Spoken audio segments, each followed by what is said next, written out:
next job is about infectious disease.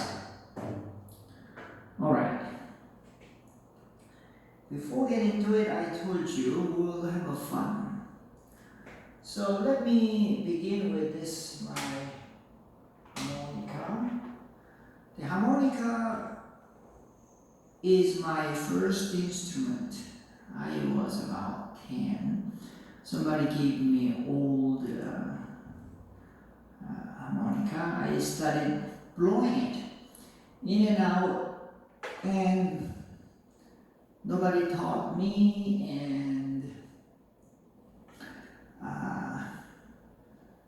I just was doing it myself. So I began this harmonica with the wrong way. So my low pitch goes to the right side rather than left.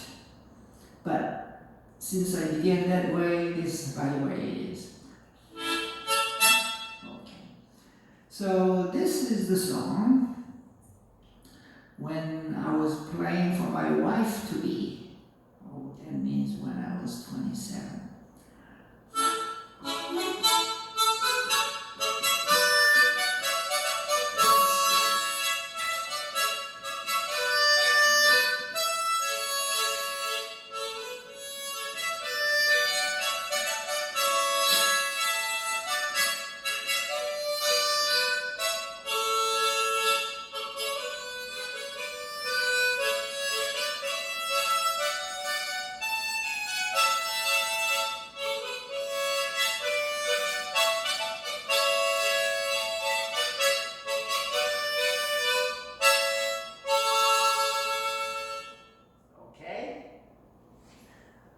So as you see it,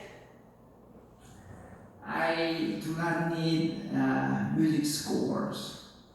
So when I know any songs by heart, I can play it. When I read music, I barely, I don't know how to read harmonica music. That's the reason. So when I dated with my future wife, I played this one, and that is my first song. My second song, and when I retired after 33 years of clinical practice, I was 65. So I became old man to retire. And I play this song because I said, wow, this is the way I like to be.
That is my second song.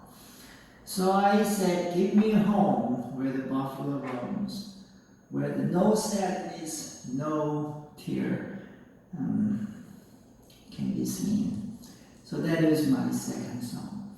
Now, I want to talk about this harmonica.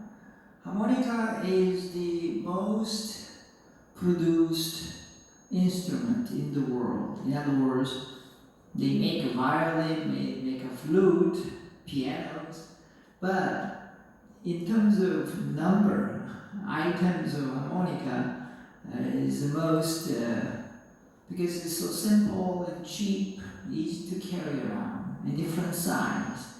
So this one, so I bought harmonica one by one, so I have about 8 harmonicas at home.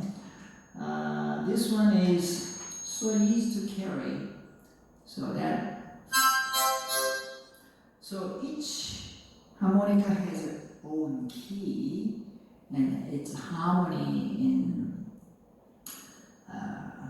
comes along with it. So one harmonica has different keys and different pitch, and you end up to so many kinds of harmonica because you want to play different keys of the music. So now, third, this is the song I copied for you. So I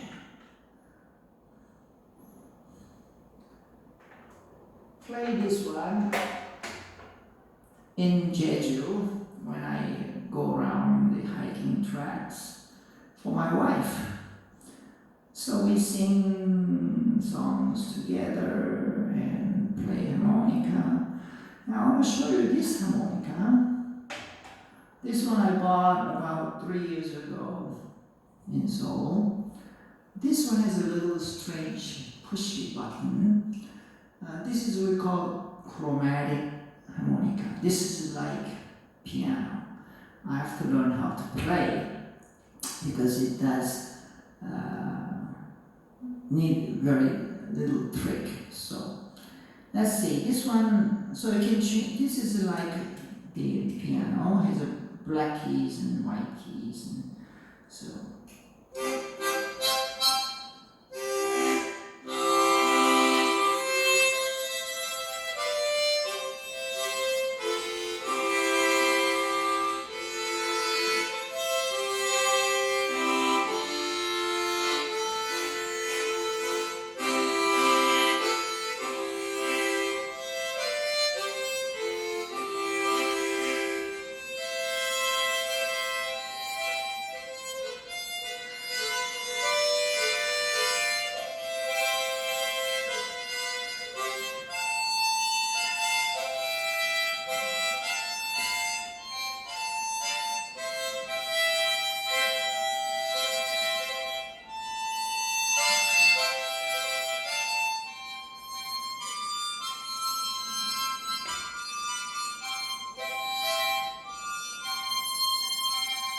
읽어보실 때 낮에 나온 반달은 하얀 반달은 햇님이 쏟아버린 신짝인가요?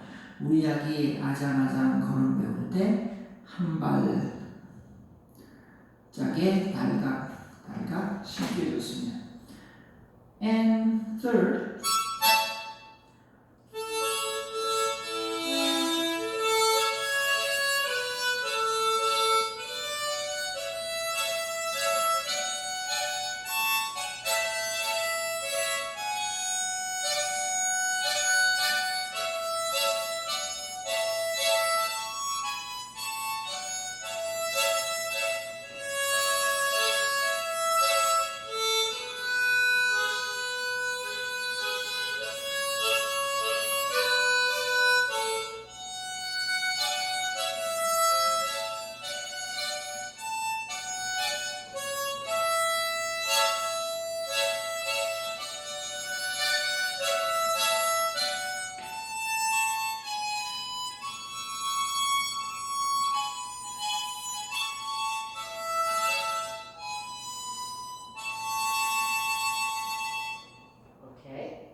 so that is fun. Alright, I hope you enjoyed as much as I did. Alright, now infectious disease is something, we call it microbiology. There's a book I read, we call it that 50 years ago, Zinser, Z-I-S-S-E-R. I think still the book is around. And so microbiology is micro means small, biology means study of life. So study of life of small creatures. How small? Well, people did not know if there was any bacteria in the world or not until Pasteur, that French microbiologist, showed, yeah, there is a germ, you cannot see it, but I can prove it. And then microscope came on, they were able to look at it under the microscope, and some of them is big and different size, different colors. You cannot see it unless you stain it, you see. It's a sort of, you need to have staining method to look at in contrast. So they figured it out, wow, there's a different kind. Fungus, protozoa, bacteria, virus, prion. Virus cannot see with light microscope. You have to have electron microscope. And prions it's something new. You cannot say it's a life, but it does its own job and it'll give us trouble, infectious. So that is still, we named it, but we have to study more. So the second section of this microbiology came upon because of Isaac. Yeah, Isaac, you're in spirit here. The virtual presence, I call it. You asked me a question by email. I said, oh, that's strange questions. Because I thought spirochetus is separate, different from bacteria. Rickettsia also different from bacteria. But I learned I was wrong. Actually, in the group of bacteria, there are different shape. Coccus, round. Staphylococcus, streptococcus, round looking when you stain gram staining. When you look at gram staining, still as a pink kind, rather than, instead of dark blue, and gram staining has little bacillus, it's a stick shape. So I was taught, I think somehow I was wrong, but coccus and bacillus, that two things are bacteria. Spirochetus and rickettsia, a little different from outside of the bacteria, but I read it, I checked, and Isaac was right. You're right. So spirochetus and rickettsia is not exactly the same, different shape, and it does have some lack of some enzyme systems, but I think they put it together in bacteria. So maybe what I'm thinking of it, when I was a student, they were separate, but later they combined. Actually, the name of the bacteria changes. Like changing the family name changes. So as science advances, people, microbiologists, they look at it, they say, this should be called this family rather than that family. So it changes. So you can see science is not by classes. Nature, or you can call God, gave us something and we discover. But it comes in together, sort of, I don't mean all mixed it, but it kind of in a continuum. Big, a little medium size, and smaller, and smallest. We call that way we name it different, but they never cut off completely separate. So you can see things are in continuum. Like 1 apple, 2 apple, 3 apple sounds very mathematical, easy to figure it out, but you will not see it that way in medicine. Medicine comes in 1.1, 1.15, it comes in 1.156. They're all kind of continuum. So when you see that in patients, same way, nobody has only one condition and one clear set.